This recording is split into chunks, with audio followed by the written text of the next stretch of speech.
Irmãos, vamos abrir no livro, na carta,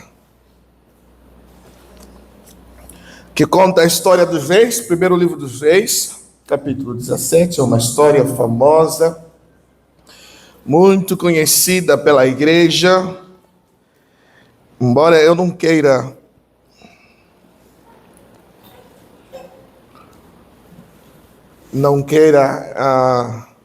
recontar a história. Eu quero extrair algumas lições de Deus nessa história, enquanto falamos sobre a nossa caminhada com Deus. Essa jornada, essa caminhada que nós temos com Deus, ao mesmo tempo que ela nos beneficia, ela também nos beneficia. E nós saímos abençoados de uma forma tremenda e poderosa.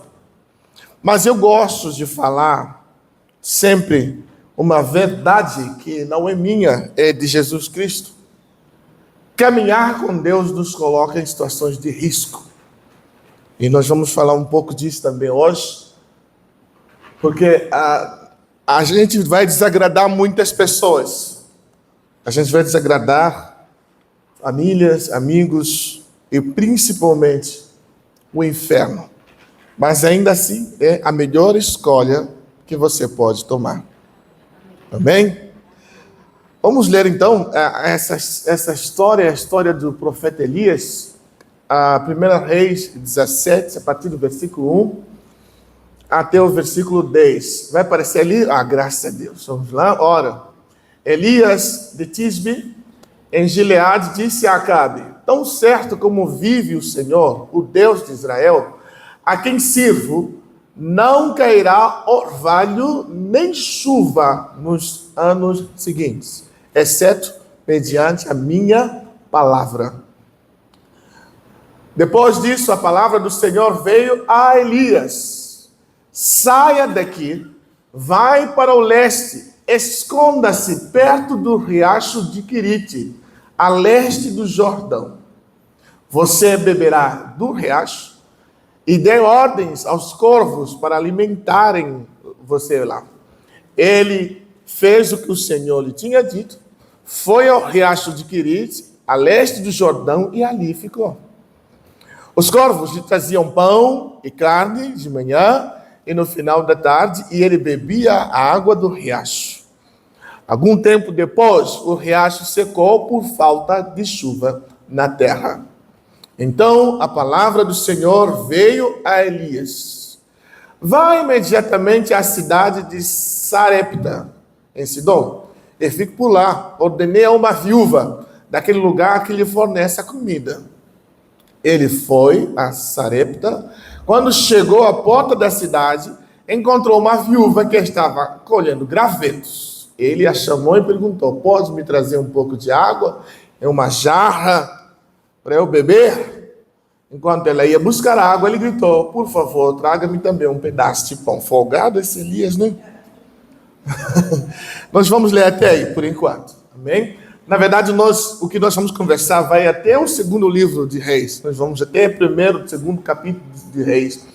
Nós vamos contar um pouquinho a história desse profeta.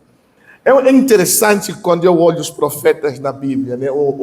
Os profetas na Bíblia, eles são muito diferentes dos profetas dos nossos dias, não são não? Os profetas da Bíblia, eles não têm programa de TV, eles não andam de jato particular, eles não têm BMW ou Mercedes, eles não têm um monte de seguidores no Instagram, eles não fazem reels. Os profetas da Bíblia são pessoas simples, que fazem coisas controversas, tipo cozinhar num monte de esterco, ou então casar com uma prostituta. Coisa que, se eu fizesse hoje, todo mundo me crucificava. Mas os profetas da Bíblia eram assim: casavam com prostituta, cozinhavam em um monte de esterco, andava pela rua sem roupa, nu. Já aconteceu isso, eram coisas que nós não conseguiríamos entender nos nossos dias. Aí você me pergunta: vamos fazer igual? Vamos fazer não. Tempos são diferentes, as culturas são diferentes. Não vou tirar minha roupa, não vou ficar andando pela rua. É claro que a gente também precisa observar cada estação, mas mesmo assim ainda se manter fiel à palavra de Deus, sabendo que não fomos chamados para exageros, mas chamados para honrar o que Deus nos manda fazer. Dependendo de situações, há situações que nós teremos que ser desafiados a uma realidade que talvez esteja fora daquilo que é a nossa realidade. Elias é um desses profetas que não tem muita pompa, que não tem muita coisa para mostrar. O que me chama a atenção, tanto em Elias e nos outros profetas da Bíblia, é que tanto eles como os escritores da Bíblia, e como o próprio Deus, nunca fez questão de esconder a sua realidade humana, ou a sua humanidade. E nós temos muita dificuldade de encarar os homens de Deus como seres humanos, principalmente aqueles que estão na frente da obra. Algumas pessoas têm a ideia de que o pastor é super-homem, ou o missionário é um super-deus. Acho que até nós, missionários, quando estávamos no seminário, tínhamos uma ideia de que chegando no campo missionário, vamos chegar lá igual o super-homem, que todo mundo vai ser atraído pelo nosso poder e vai vir atrás de nós, vamos salvar todo mundo. Até percebemos que não é bem assim, não. Ninguém é super-homem, somos todos humanos, passamos dificuldades, questionamos. Aliás, os profetas da Bíblia, quase todos eles questionam bastante Deus. Alguns chegam a perguntar, onde você está, Deus? Como assim?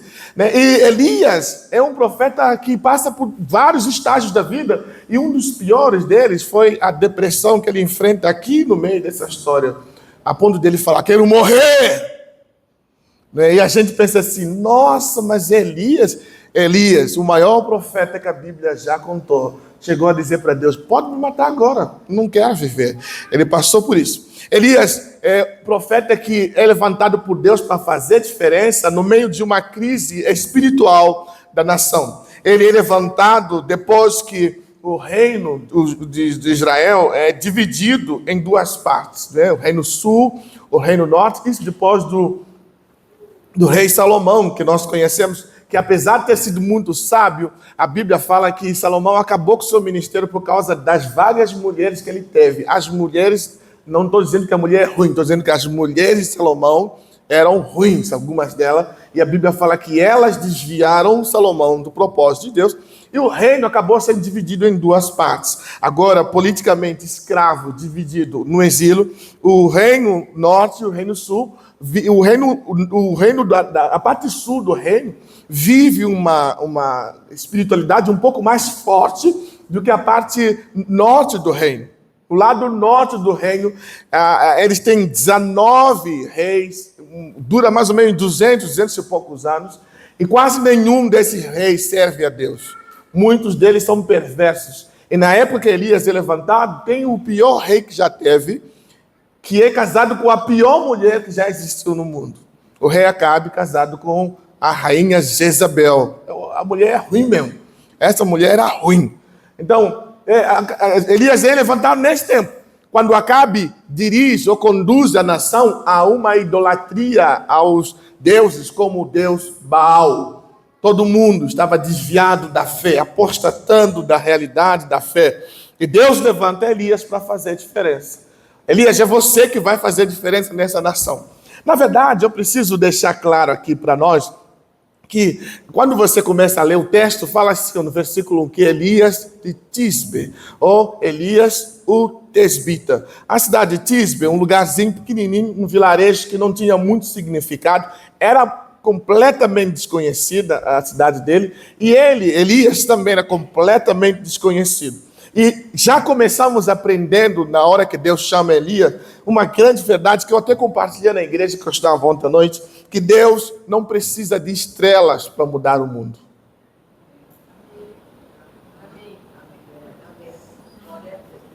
Deus não precisa de estrelas para mudar o mundo.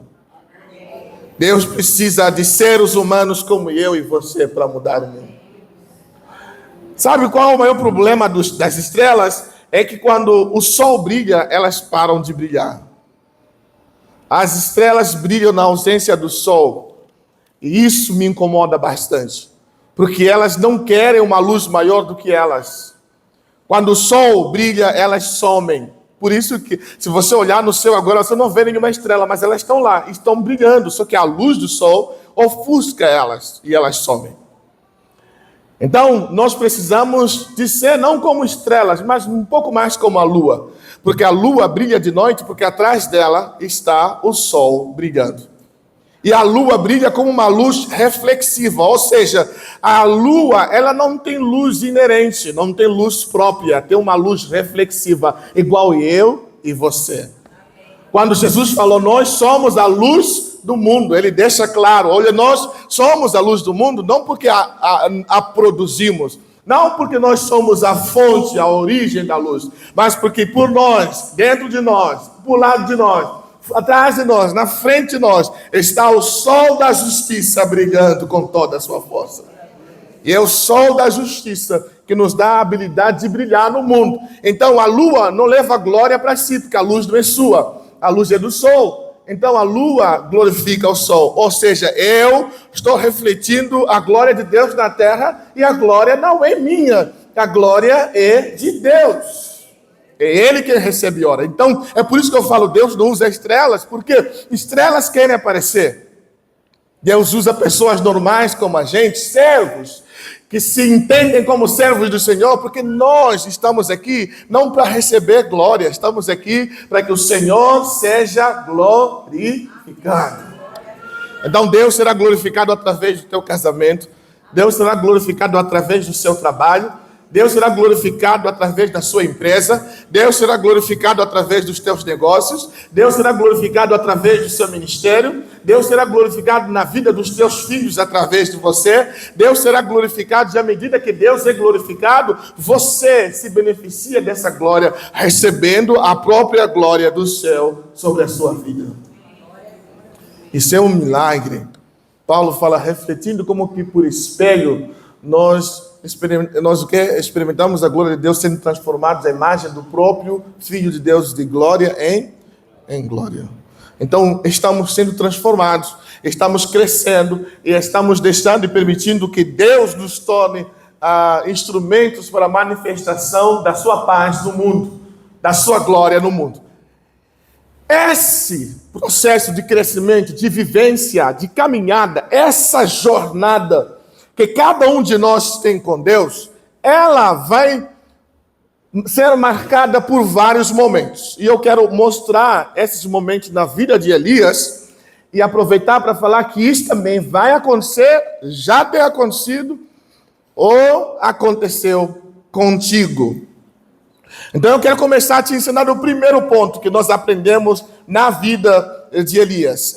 Quando você lê a história dele, pode colocar para mim o texto do versículo 1, por favor?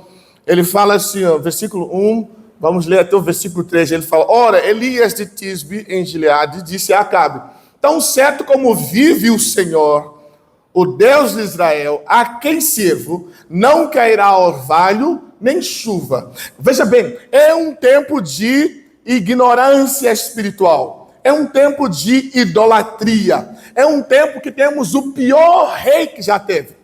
Espiritualmente incorreto, politicamente incorreto, pior rainha que já teve. Deus levanta Elias para fazer a diferença, e esse Elias vai para uma nação que adora deuses da chuva, porque Baal era um dos deuses da chuva, que adora deuses que mandam chuva do céu. Ele vai e fala assim, olha, segundo a minha palavra, a ousadia de Elias é fora do comum. Não vai chover por 3 anos aqui. Não vai chover nos próximos anos. Segundo a minha... Antes de Deus... Coloca para mim Tiago 5, capítulo 5, versículo 17, depois voltamos para a primeira vez. Por que Elias tem essa ousadia? Por que Elias pode chegar e falar isso sem medo de morrer? Quero imaginar você saindo agora aqui para o Palácio do Planalto, em Brasília, e chega lá e fala assim, segundo a minha palavra, o Brasil vai falir. Vai lá e fala... Vai falar, segundo a minha palavra, isso e aquilo, você vai ter problemas muito sérios. Você não tem... A gente tem medo de se expor a esse tipo de circunstância. Nós temos medo hoje de contrariar as ideias. O Brasil, por exemplo, é um país polarizado. As famílias não estão conversando direito por causa dessa polarização no Brasil. Então, às vezes, nós ignoramos alguns assuntos só para não entrar em brigas e em contradições. E Elias entra em contradição e não está nem aí para retaliações.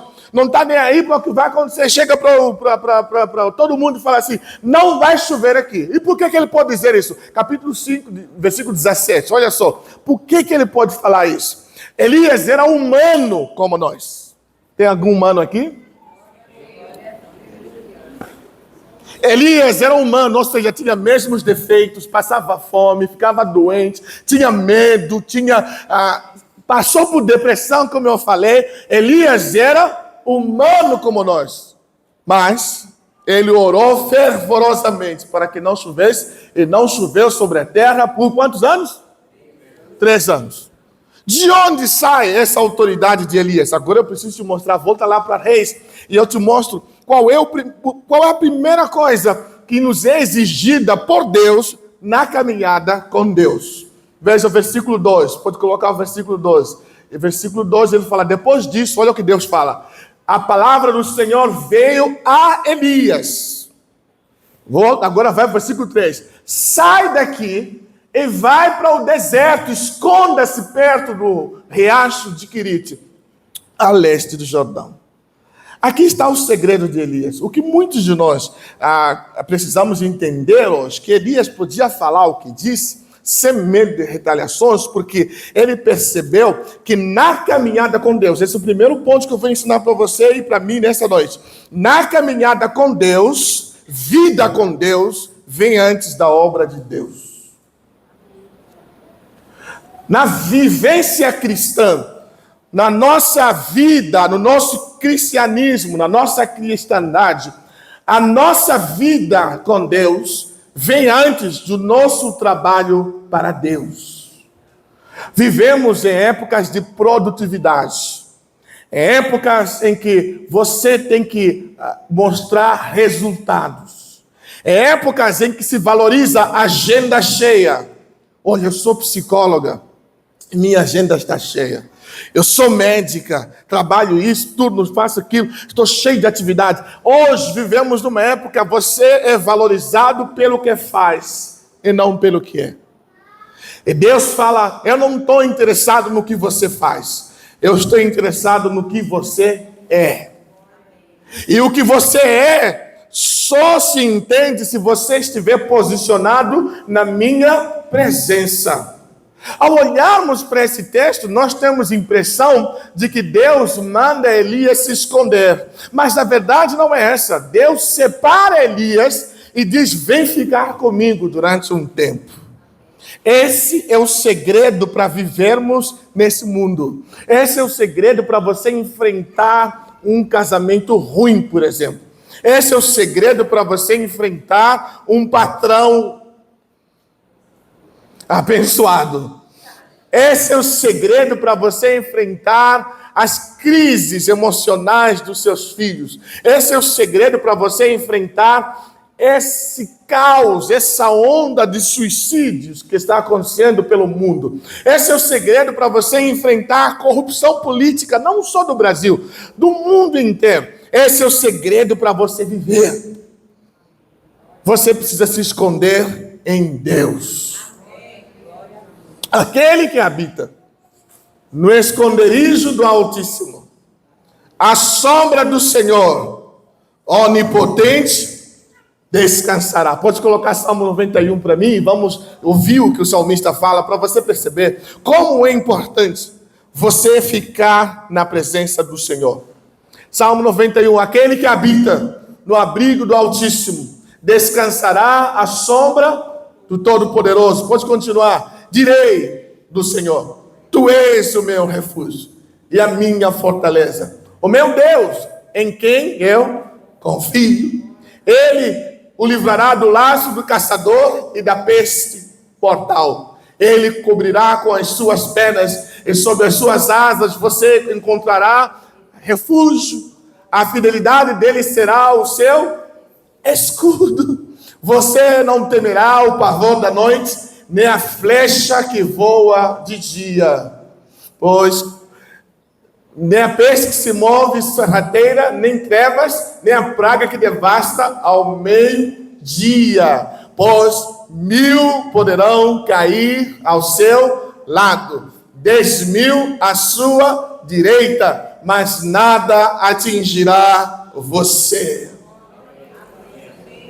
Você simplesmente olhará e verá o castigo dos ímpios. Se você fizer do Altíssimo o seu abrigo, do Senhor o seu refúgio, nenhum mal o atingirá, desgraça nenhuma chegará na sua casa. Esse é o segredo, porque ele dará ordem aos anjos, chamar os anjos, Gabriel, Miguel e etc. Vai lá na casa da irmã e guarda ela contra todos os laços do inimigo. Ele volta para lá, porque ele dará ordem aos anjos a seu respeito, para que protejam você em todos os seus caminhos. Com as mãos eles segurarão para que você não tropece. O pastor citou aqui João capítulo 10, quando fala que o ladrão veio para roubar, matar e destruir. Jesus fala: eu sou o bom pastor. O bom pastor conhece as suas e as suas ovelhas o conhecem. Ele falou: o bom pastor ouve, as ovelhas ouvem a voz do pastor. Mas o pastor citou o versículo que está lá no finalzinho, onde ele fala: Deus me deu as minhas ovelhas e ninguém poderá arrebatá-las das minhas mãos. Que bom! Mas isso só acontece quando entendermos, irmãos, que vida com Deus é mais importante do que trabalhar para Deus. Não estou dizendo que não pode, mas estou dizendo que antes do trabalho, viva na presença de Deus. A maior tragédia da igreja, pode voltar lá para Reis, a maior tragédia da igreja é separar a pregação da oração, é separar ministério da intercessão, é separar evangelismo da oração. Entenda muito bem, irmãos, nada poderá acontecer efetivamente se a nossa intimidade, se a nossa vida de oração não for aquilo que Deus busca ou quer de nós.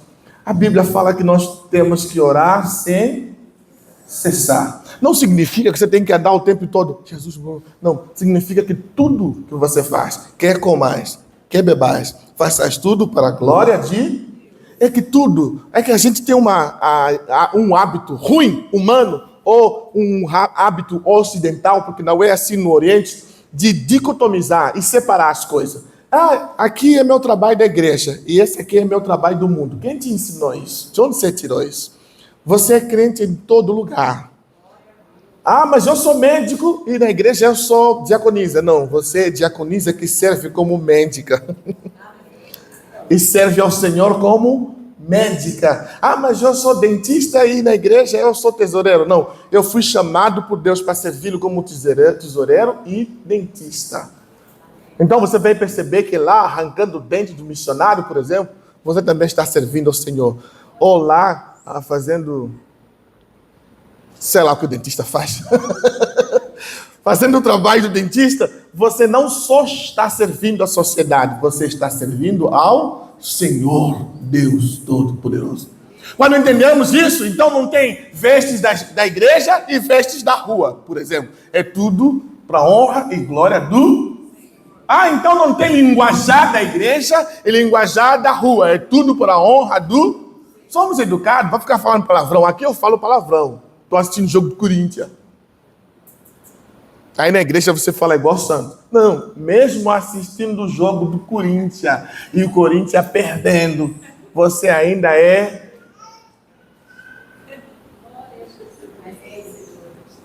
mais que vencedor. Ainda bem, né? Porque pelo menos temos essa vitória garantida. Porque hoje o Corinthians vai perder.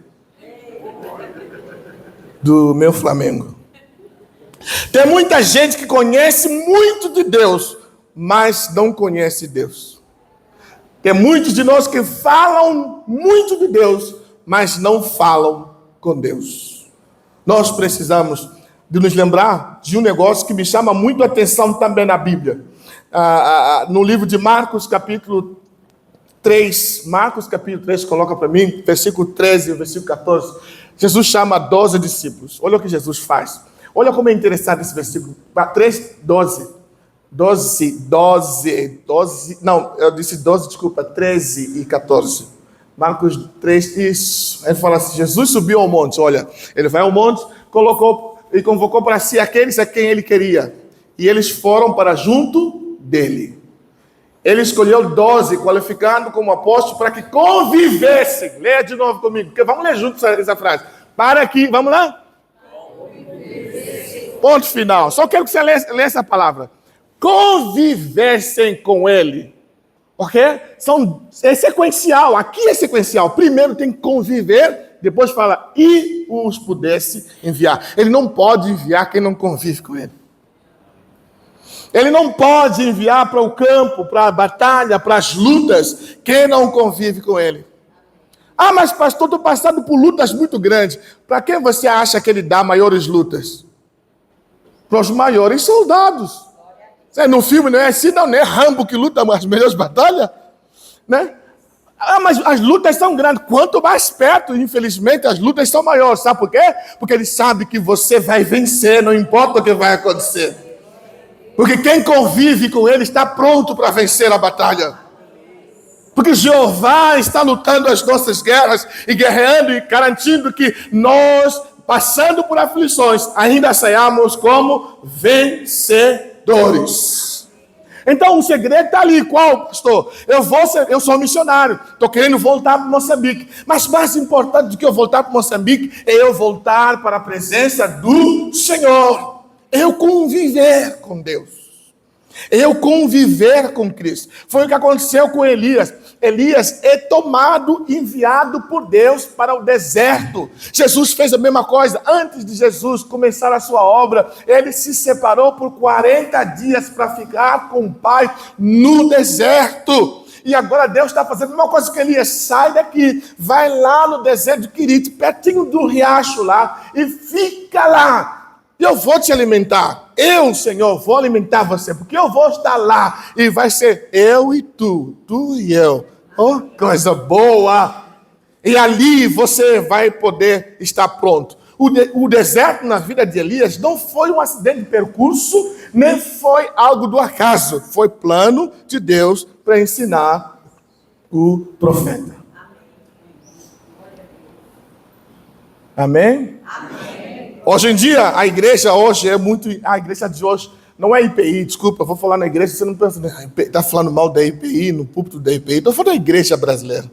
Ela é uma igreja muito emotiva. Surge alguém que canta bonito, por exemplo, não estudou Bíblia, não sentou na escola dominical, não quer ouvir o pastor, mas canta bonito, fez um videoclipe, bombou na internet, de repente já é consagrado pastor. O negócio está ruim. E o cara já está aí como pastor, e viajando de igreja em igreja, cobrando cachês altíssimos para pregar na igreja e cantar na igreja. E nós falando assim, agora o cara fala só bobrinha. E ouvir o pastor da igreja que gastou não sei quantos anos de seminário, que é bom, o povo não quer não, pastor, estou cansado de ouvir a mesma coisa. Você sabia que um dos maiores segredos da aprendizagem é a repetição? Então, as maiores verdades bíblicas, elas têm que ser repetidas. Leia o livro de Filipenses, você vai ver, Paulo vai falar assim, estou falando o que eu já vos disse. Paulo ama repetir, porque ele sabe, quanto mais repete, as verdades ficam fundamentadas no coração. Tem uma história, então, engraçada, de um pastor que foi contratado para pastorear uma igreja. A igreja orou e decidiu que aquele era o pastor ideal. O pastor foi na igreja e chegou na igreja. A primeira pregação dele foi, e para todo mundo pregar o evangelho para toda criatura. Quem crer e for batizado será salvo. No primeiro domingo todo mundo ficou feliz. Nossa, pastor prega demais. No domingo seguinte ele voltou e pregou o mesmo texto. E para todo mundo pregar o evangelho para toda criatura. Quem crer e for batizado será salvo. Aí os irmãos falaram, domingo primeiro foi melhor, agora não sei, não estou entendendo porque que ele repetiu. No terceiro domingo o pastor veio e pregou o mesmo sermão. No quarto domingo o pastor veio e pregou o mesmo sermão. Quando foi o quinto domingo o conselho se reuniu. Acho que o pastor não sabe pregar. Acho que escolhemos errado. Vamos esperar para ver, acabar os 2 meses para vermos se vai mudar alguma coisa. O pastor ficou 2 meses pregando a mesma mensagem. Então o conselho chamou o pastor para uma reunião. Ele perguntou, pastor, o senhor por acaso já leu a Bíblia toda? Ele falou, já. O senhor teria, assim, ousadia para pregar outros textos da Bíblia? Tem. Então por que o senhor só prega um texto, desde que o senhor chegou aqui? Ele falou, tá bom, irmão, deixa eu fazer uma pergunta antes de vocês me escorraçarem da igreja.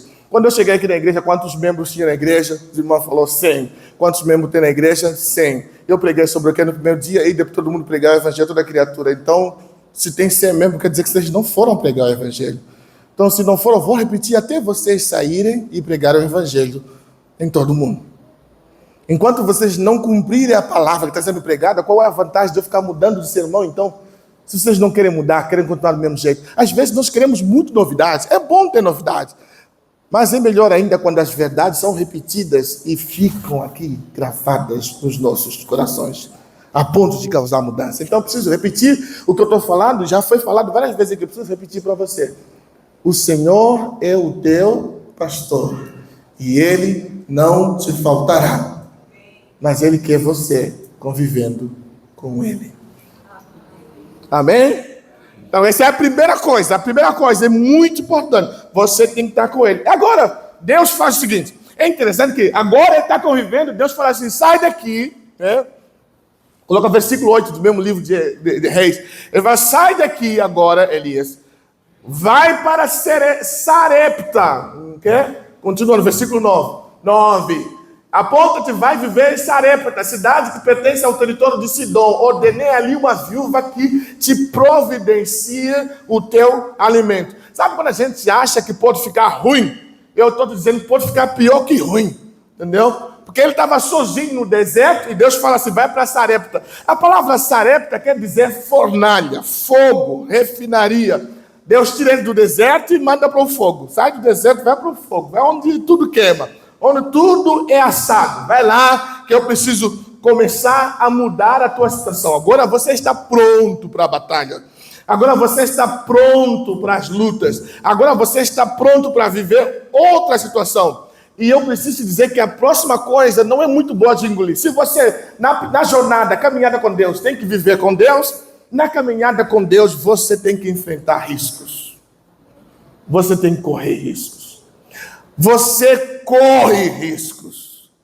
Vai ter situações que você vai sair de um esconderijo para uma situação ainda mais difícil.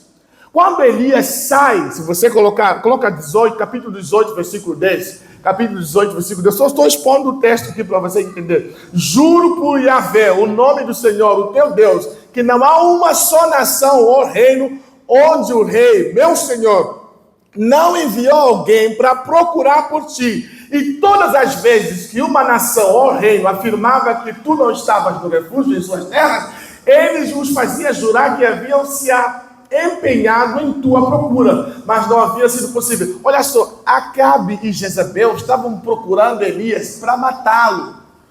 Elias era um homem procurado, e agora Deus fala assim, vai se expor. Ou seja, Deus tira ele do esconderijo onde ele estava só, e Deus fala assim, agora chegou a hora de você correr riscos. Eu preciso falar uma coisa que eu falei da última vez que eu estive aqui para homens. Na época que nós estamos vivendo, nós precisamos nos posicionar, mesmo que isso nos coloque em situações desagradáveis. Às vezes queremos ser tão politicamente corretos que nós vivemos na moda do relativismo radical dos nossos dias. Porque Kant, o pessoal aí, Kant e os outros filósofos fizeram estrago no mundo. Quando sugeriram que não tem mais uma verdade absoluta. Porque nós temos, na história, temos momentos interessantes. Quando a igreja, ela se torna popular, ela se torna quase a mesma coisa com o Estado, através de Constantino. E agora todo mundo vai para a igreja, agora vamos entrar num período terrível da história, que é a Idade das Trevas, onde parece que o conhecimento some. Parece que o homem perde noção da realidade. Aí então, vem os cientistas que vão falar, nem Deus, nem nada que as pessoas falam é verdade. O conhecimento vem da ciência, tem que ser comprovado por fatos. Só que aí nós temos uma confusão, porque do mesmo jeito que a palavra de Deus precisava ser crida por fé, a ciência não consegue provar algumas coisas, tipo a criação, por exemplo. E então, as pessoas precisam voltar a ter fé na ciência para acreditar no que ela diz sobre a criação. Por exemplo, a teoria de Big Bang e outras teorias por ali. Tem que se acreditar por fé, não existem provas para isso. Então, vem os filósofos e falam assim, porque tem uma pergunta agora, aquilo que é realidade ou aquilo que eu suponho ser realidade, qual que é a verdade? Os filósofos falam, não, por que você tem que escolher uma e outra? as duas coisas. Você pode viver aquilo que supostamente é verdade e aquilo que é realidade. Eles fazem isso colocando na nossa cabeça que não existe verdade absoluta, tudo é relativo. Então, verdade passa a ser o quê? Opinião pessoal. Nós temos um problema agora, porque nessa época que nós vivemos é o que nós chamamos de pós-modernidade, onde essa relatividade se tornou radical. Se no tempo passado a verdade era social, era a verdade que uma sociedade decidia junto, hoje a verdade é opinião própria. Não é mais social, é pior. É o que eu penso, então é minha verdade. Você não pode me repreender, porque é minha verdade. E nós temos um problema para se posicionar numa sociedade assim, porque toda vez que eu falar de Deus, Deus incomoda, porque o problema não é acreditar se Cristo existe ou não. O problema das pessoas é a singularidade de Cristo. As pessoas não conseguem ver Cristo como singular, como Deus, porque somos pluralistas. Todo tipo de fé serve, todo tipo de amor serve. E não é verdade. Então Cristo veio e fala, eu sou o caminho, a verdade e a vida. Ninguém vem ao Pai a não ser por mim. Isso incomoda, isso expõe a igreja. E Jesus nos advertiu. Falou, vocês são a luz do mundo. E deixa eu vos falar, vão odiar vocês, vão matar vocês, vão maltratar vocês. E muitos vão fazer isso em meu nome, pensando que estão fazendo bem para mim. Por quê? Porque quando a luz resplandece, ela mostra as trevas, e as trevas se incomodam. Então, eu preciso dizer com toda certeza, a fé cristã nos expõe a riscos. Eu passo riscos vivendo numa cultura diferente da minha. Eu passo riscos vivendo da minha própria cultura. Tem vezes que eu tenho que entrar em realidades que são totalmente diferentes da minha. Eu moro na cidade da Beira e toda vez estou dentro da aldeia, dentro do mato, e a realidade de aldeias da África é totalmente diferente do interior do Brasil. Não tem nada a ver. E às vezes tem que correr risco. E isso me faz de super-herói? Não. Simplesmente me faz um cristão igual você. O cristianismo vai se opor a esse mundo. Enquanto a sua fé não incomodar, temos problema. Alguém chegou para mim e falou, graças a Deus que o Brasil não tem perseguição religiosa. Eu falei, graças a Deus, mas temos que pensar direito. Por que não tem perseguição religiosa? Ou será que não tem perseguição religiosa? Porque, se não tem, quer dizer que a fé do cristão brasileiro não está incomodando ninguém. E se não está incomodando, nós temos problema. Mas não é bem verdade que não tem perseguição religiosa no Brasil. Olha direito. E você vai perceber que não é bem verdade. Porque a luz incomoda. Amém? Amém? Você vai falar coisas que às vezes da sua família não vão concordar. Seu marido vai olhar para você e perguntar onde você vai. Você vai para a igreja e falar, fazer o quê? Vai lá dar seu dízimo para o pastor. Gastar nosso dinheiro com o pastor. Não é assim que vai falar? Ou você vai chegar para o seu amor e falar, amor, vamos para a igreja e falar assim, para ir ver aquele seu amante lá, o pastor que você ama, fala tanto, porque você fala pastor. Se eu vir esse seu pastor na rua, é desse jeito. Ou você vai chegar e falar assim, porque hoje em dia parece que o povo vive um cristianismo meio da lua, né? Uma moça chegou lá e postou, falou assim, eu trabalho no OnlyFans. O OnlyFans é um site de prostituição. Aí ela falou, mas eu sou crente, evangélica. Ela falou assim, meu trabalho não atrapalha a minha fé. Uai, temos problema nisso. Aí se eu for falar para ela, não, tu vai para o inferno, não tem nada a ver. Ela fala assim, você é intolerante. Você é fundamentalista. Não é assim que falam da gente? Mas que eu seja, porque eu conheci a verdade. A verdade me libertou. E eu tenho uma opinião clara, que só existe uma verdade, ele se chama Jesus Cristo. Então, se eu para falar o que eu penso, eu prefiro não falar e falar o que Jesus pensa. Porque esse que é o problema. Eu falei outro dia que alguém chegou para mim aqui em São Paulo, saindo da rodoviária, para ir pregar para um congresso aqui numa igreja de Assembleia de Deus, e alguém me abordou dentro do carro e falou, pastor, qual é a sua opinião sobre o aborto? Eu falei, pastor, com todo respeito, é isso que está acabando com a igreja. Ele falou, o quê? Opiniões. Ele falou, como assim? Eu falei, pastor, não é sobre o que eu penso sobre o aborto, é sobre o que a Bíblia fala sobre o aborto. Nós temos que parar de pregar nossas opiniões e pregar a verdade. Opiniões estão acabando com a nossa sociedade. Opiniões estão acabando com a nossa sociedade, tornando-nos depressivos. Os consultórios dos psicólogos estão cheios, porque opiniões estão deturpando o nosso pensamento, desorganizando o nosso pensamento, e agora precisamos de um psicólogo para nos ajudar a pensar direito. Porque nós não temos uma verdade. Quando não existe um padrão para a moral, para a verdade, você vira escravo dos seus próprios desejos, escravo da opinião dos outros, logo você é pior das criaturas. O pior castigo que o ser humano pode passar, até em Romanos capítulo 1, quando Deus fala, eu entreguei eles aos seus próprios desejos. É a pior coisa que existe. E quando nós somos guiados não pela verdade, mas pelos nossas opiniões, estamos vivendo o pior castigo de Deus. Somos escravos, somos tiranos do pior ditador que existe. Qual? Nossas vontades. Por isso nós devemos dizer hoje, faça-se a sua e não a nossa. Assim no céu como na terra. Isso nos coloca em situações de riscos. Às vezes você vai ter que brigar com seu marido. Olhar para ele e falar que eu sou feliz. Tu vai para a igreja assim. Ah, não vou, tu vai. Eu não vou, tu vai. Nem que eu tenha que jejuar e orar aqui para Deus fechar essa tua boca e nunca mais entrar álcool na sua boca, tu vai parar. Tu não sabe qual é o poder de um joelho que ora, infelizardo. Aí ele vai falar, não vou, tu vai, tu vai. Pode até demorar, mas tu vai. Eu tenho fé em Deus. Amanhã você vai fazer nada, eu vou ficar quieto, porque a Bíblia fala que a mulher sábia vence no silêncio. Mas, eu fico quieto aqui, mas lá no meu quarto, eu falo tudo. Você está entendendo? Vamos estar em situações de risco, mas não se preocupe. Essa batalha vai ser vencida por nós. Amém? Deus. Escuta, essa frase, eu gosto muito dela, porque nem é minha, é do pastor Dr. Hernandes Dias Lopes. Ele fala, Deus não prometeu ausência de lutas.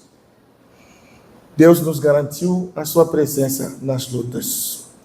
Aí o pastor Hernandes Dias Lopes vai definir paz. Ele fala, paz não é ausência de guerras. Não é ausência de lutas. Paz é a certeza da presença de Deus no meio das lutas. Então uma coisa é certa, nós passaremos por aflições. Foi promessa do próprio Jesus Cristo. Mas também ele prometeu, tenha de bom ânimo, porque eu venci. Passaremos por aflições, mas nós venceremos. Sabe por quê? Porque ele falou, eis que estou convosco todos os dias, até a consumação dos séculos. Amém. Sabe, irmão, deixa eu te falar uma coisa. Eu falei um negócio aqui, eu falei, a mulher sabe, ela vence em silêncio. Sabe, se nós orássemos mais, nós brigávamos menos.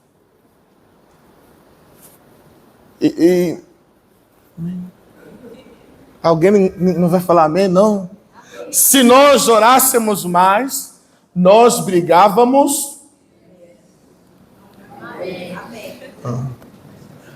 Quero te mostrar uma história aqui, no texto aqui. Estou tentando encontrar o texto, mas está aí, no texto que nós estamos lendo.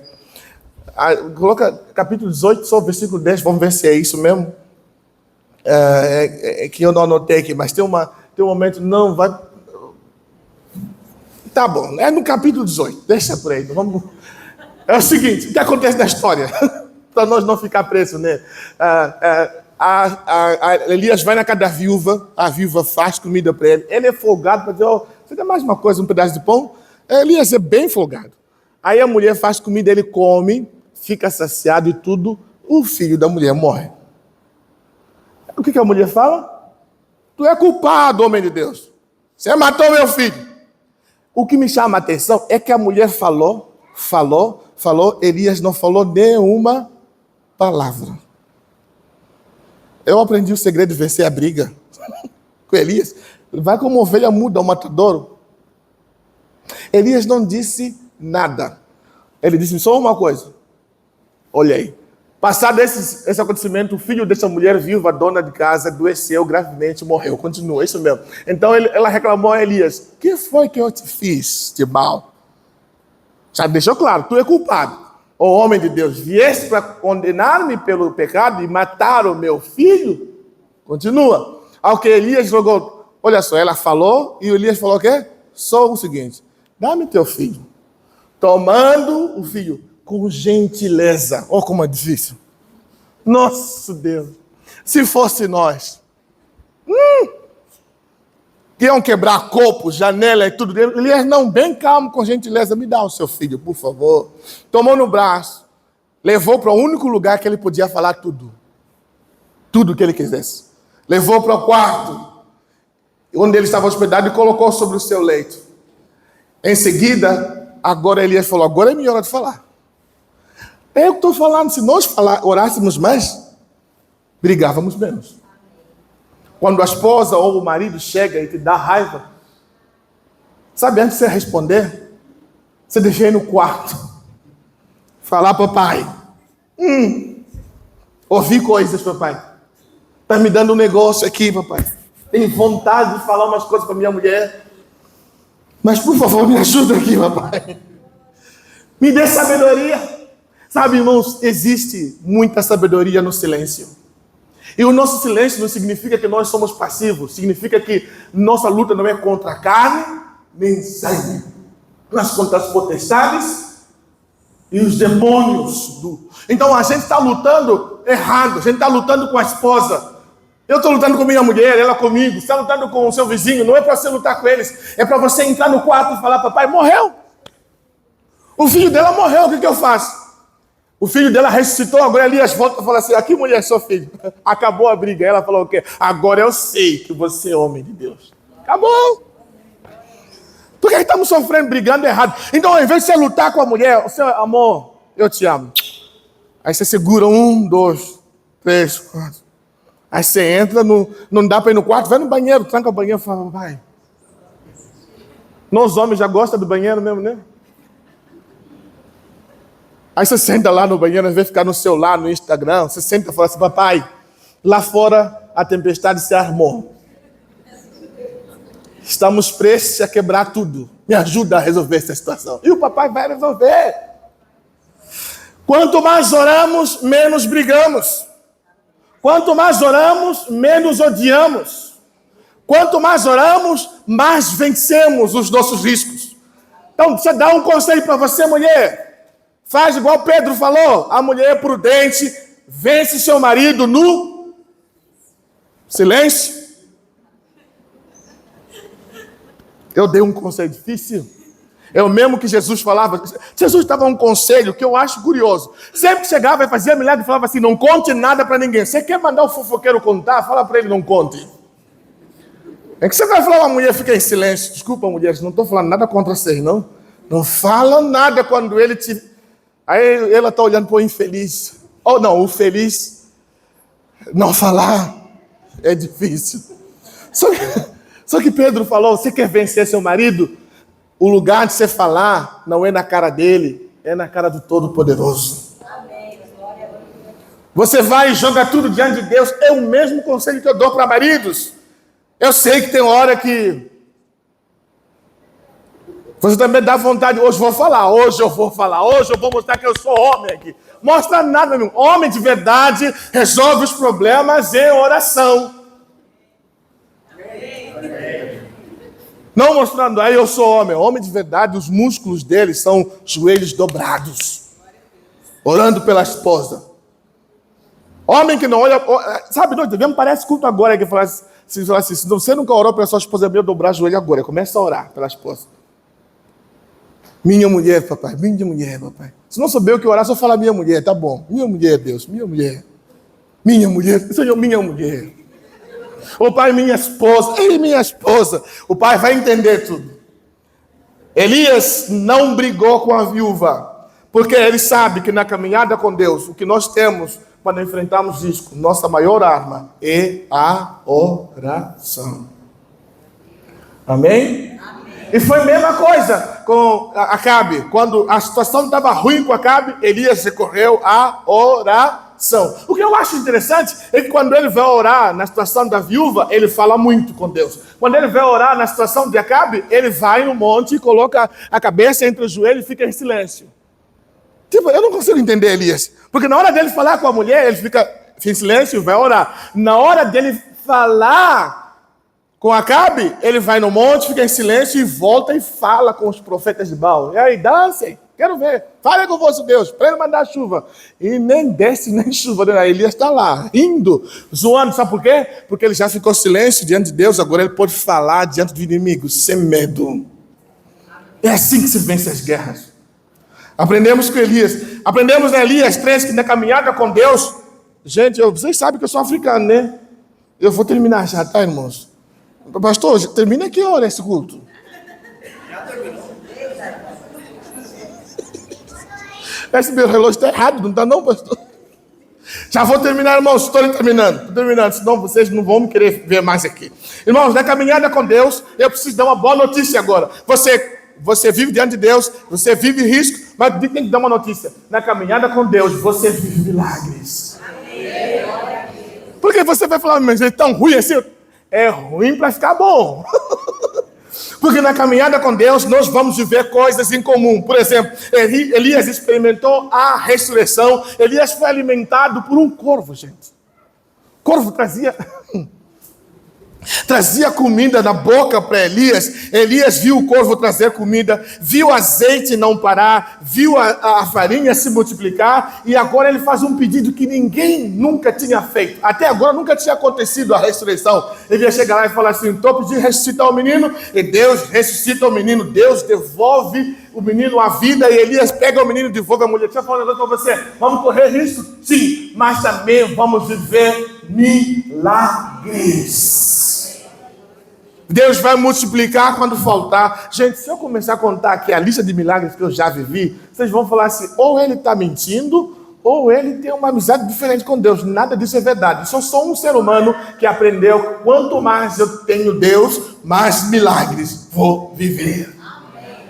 Eu já cheguei a viver coisas inusitadas, tipo viajar sem um centavo, mas consegui comprar uma passagem de avião sem saldo na conta. E sair daqui até o Nordeste para servir a Deus. Vou lá como missionário. Deus podia fazer agora, né, Joia? Comprar passagem para a África. Vamos tentar de novo? Quem sabe ele faz? Mas eu sei de uma coisa: nosso Deus é provedor. E ele não vai deixar faltar. Deixa eu te contar uma história engraçada. Um dia acordamos, eu e a minha esposa, era domingo de manhã. E ela falou assim: amor, só tem 2 ovos aqui em casa, não tem nada. Eu falei: amor, eu não tenho nem um centavo. Ela falou: como é que vamos fazer? Somos 3 pessoas. Para piorar, foi um sobrinho meu lá em casa. Eu falei assim: esse infeliz veio para dividir o ovo. Eu falei: são 2 ovos, éramos 3. Agora porque era assim, um ovo para eu e ela, outro ovo para a Júlia. Aí ela descia, a Luísa estava dentro ainda, né? Aí eu falei assim: e agora? Como é que nós faz para comer? Só tinha 2 ovos e um punhado de arroz. Falei: Deus, manda esse infeliz embora, papai. E Deus falou: não vai embora não. Eu não sou Deus de milagres, você tem que acreditar que eu faço milagres. Fomos para a igreja, chegamos na igreja, os irmãos decidiram fazer culto para abençoar o pastor. Você acredita? Aí falou assim: irmãos, hoje nós vamos abençoar o nosso pastor. Não sei quem tirou essa ideia, mas deve ter vindo do céu. Vamos fazer oferta. Os irmãos trouxeram laranja, frango, peixe, arroz, dinheiro, um monte de coisa. O altar estava cheio de coisa, a compra de todo mês. Eu falei: olha, como Deus é bom. Eu já estava feliz, já está feita a compra do mês todo. Olha como Deus resolveu. Eu chego em casa, um pastor liga: pastor, outro dia o senhor fez uma costela gostosa para nós. Eu comprei uma aqui de 3 quilos. Dá para eu pegar para sua casa agora? O senhor põe na panela de pressão, a gente faz. Estou doido para comer a costela. Eu falei assim: oh. Pode trazer essa costela. Eu, que já sou meio brasileiro, costela é uma bela. Pode trazer. O irmão trouxe 3 quilos de peça de costela assim. Peguei a costela, cortei do meio, botei na pressão, ferveu um pouquinho, tirei da pressão, botei no braseiro assim, ó. Deus é mais. Comi muito feliz, sabe por quê? Na caminhada com Deus nós vivemos milagres. Deus proverá. Estou mentindo, Júlio? Júlio sabe, não era nem para eu ter vindo esse fim de semana aqui, não tinha nem dinheiro para nós vir aqui. Eu falei assim, Deus proverá. A gente conseguiu passagem de última hora.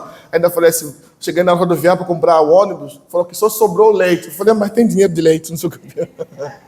Como Deus faz?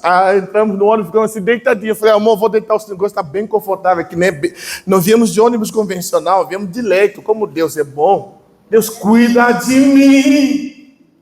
Na sombra de suas asas, Deus cuida de mim. Não é assim, irmãos? Deus sempre vai cuidar de nós.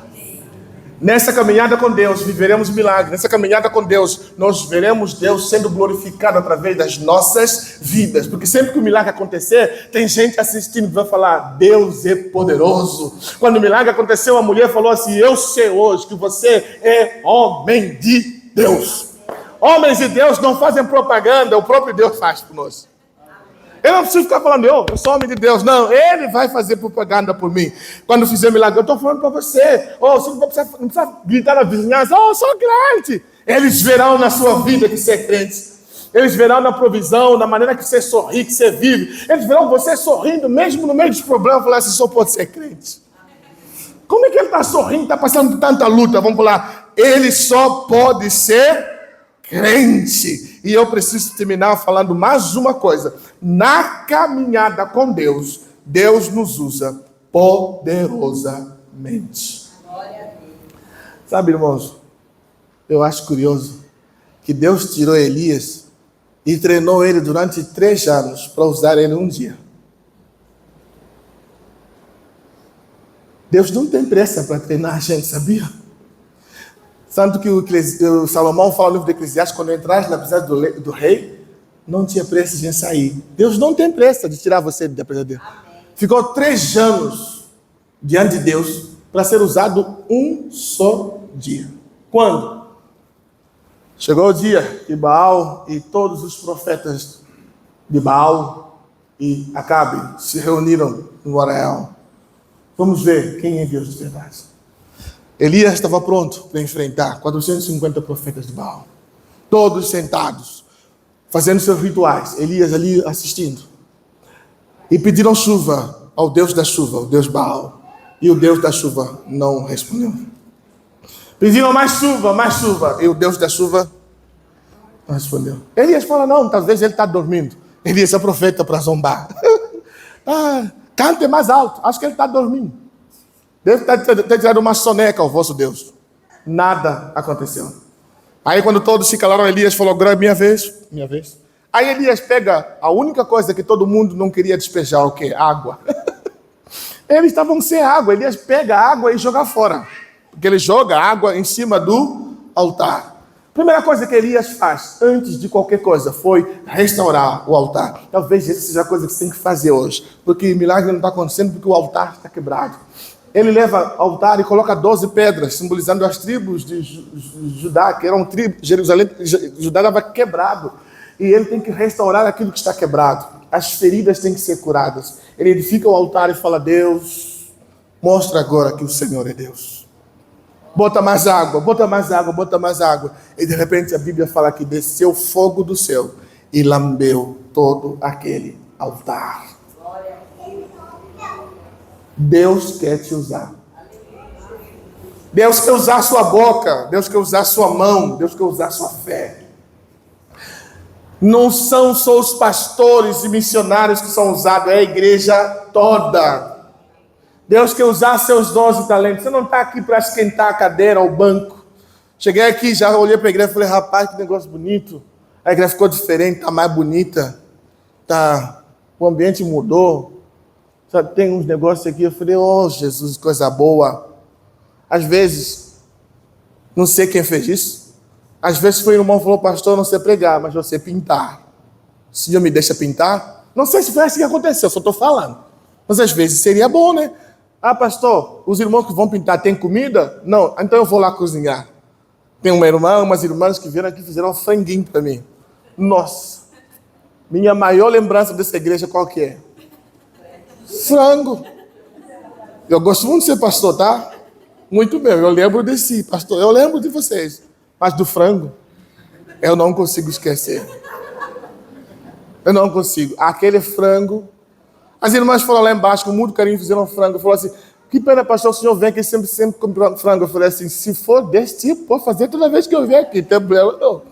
Que o frango, aquele frango molhadinho, você come assim, fica desmanchando na boca. Acho que é tempo de comer, Júlio. Amém? Amém? Elias foi usado, e a irmã foi usada de uma forma simplesona, qual? Fazendo frango para o pastor. O pessoal louvou. Todos nós podemos ser usados por Deus. Amém? Amém? Agora, irmãos, esse homem que é usado por Deus, fazendo fecho, vai viver uma situação inusitada. Qual? Depressão. E eu preciso falar isso antes de eu terminar. Porque Elias, que viveu tanto milagre, houve uma notícia. Qual? Jezabel quer te matar. Elias, que enfrentou 450 profetas do demônio, não conseguiu enfrentar uma mulher. Uma mulher só acabou com a paz do profeta. Ela falou assim, vou matar você, Elias. Elias foi na gruta e se escondeu. Aí ele chegou para Deus e falou assim, eu quero morrer. Isso para mim é uma coisa importante demais de ser destacada na Bíblia. Por quê? Porque eu preciso que você saiba de uma coisa. Na nossa caminhada com Deus, a nossa humanidade será curada. As nossas enfermidades humanas, as nossas perguntas serão curadas. Deus vai nos sarar. E foi o que Deus fez com Elias. Não precisa colocar não. Esse gigante estava com medo, fugindo, e quando Deus então dá uma resposta para Elias, coloca 19:5, Deus vai dar a cura para a depressão. Não vai ler depois, capítulo 19, versículo 5 ao 14. Deus nos dá a cura para a depressão. Qual é a cura para a depressão? Deus diz, primeira coisa, Deus deu para Elias uma boa palavra. Quem está em depressão precisa voltar para a palavra de Deus. Precisa de uma boa palavra. Não é palavra, não, uma boa palavra. Segundo, Deus fala para Elias, come. Porque às vezes depressão nem é espiritual, nem é emocional, às vezes é química. E algumas resoluções precisam ter vitaminas, hormônios, tem que ser ajustado. Então ele fala, vai lá e come. Primeiro, dá uma boa palavra. Segundo, come. Elias comeu. Depois que Elias comeu, ele dá mais outro remédio para a depressão. Vai dormir. Como é difícil dormir para quem está em depressão. Às vezes tem que tomar remédios e remédios. E Deus fala assim, olha, você vai dormir, meu filho. Você vai dormir não um sonho do justo, mas o sono que vai te dar tranquilidade de saber que não dorme o guarda de Israel. Porque quando você dorme, eu vou estar do lado, falando, dorme, meu filho, estou te cuidando, vou lutar as tuas batalhas, todos os demônios do medo e da incerteza já matei, ninguém te vencerá. Aí de repente dá.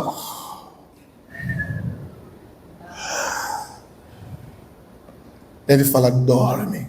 Primeiro, palavra. Segundo, comida. Depois, dormir. Depois ele fala o quê? Sai da caverna. Pessoa depressiva gosta de ficar fechada no quarto, escondida, dentro de casa. Ele fala, olha, você não vai curar a depressão dentro, você precisa conviver com as pessoas. Precisa voltar a falar, a rir, a ver a luz do sol. Deus fala, sai desse quarto. Quarto remédio. E o último remédio, sabe o que a Bíblia fala? Deus fala assim, olha para mim. Sabe por que Elias entrou em depressão? Porque ele olhou para Jezebel e parou de olhar para Deus. Qual a maior cura da depressão? Olhar para Deus e não para os teus problemas. A maior frase, o maior hábito de pessoas depressivas é o vitimismo e a autocomiseração. Coitada de mim, ai eu. Deus me manda falar para você hoje, para de falar ai eu e fala a Deus. A Ele a honra, a glória e o louvor. Deus te abençoe. Pastor, por favor.